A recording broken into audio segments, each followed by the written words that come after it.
দেখো বন্ধুরা, এইসব দৃশ্য একমাত্র গ্রাম বাংলা ছাড়া দেখা যায় না। দেখছো কি সুন্দর দৃশ্য। তারা কাঁঠাল পাতা খাচ্ছে সবাই মিলে।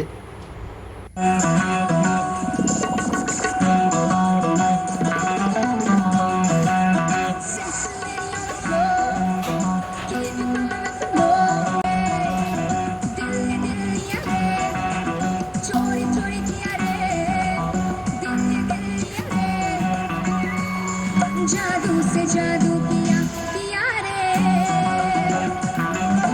जाके सोई रहूं खोई रहूं उसकी यादों में उसके ख्वाबों में শাল छुपे পাতা जिया ধরেছে रे crazy किया পল্লিগ্রাম। रे crazy किया रे আমি এসেছি crazy বন্ধুরা। দেখো দেখছো? বন্ধুরা, পুরো জঙ্গল পল্লিগ্রামের, একই বলে পল্লিগ্রাম। কি সুন্দর দৃশ্য। সবে মাঝে একটু মাঝে বৃষ্টি হয়ে গেছে, তোমরাও গ্রামে চলে যাবে, এরম ধরনের দৃশ্য দেখতে পাবে। জায়গাটার নাম ধনেখালি। কাঁঠাল পাতা খাচ্ছে।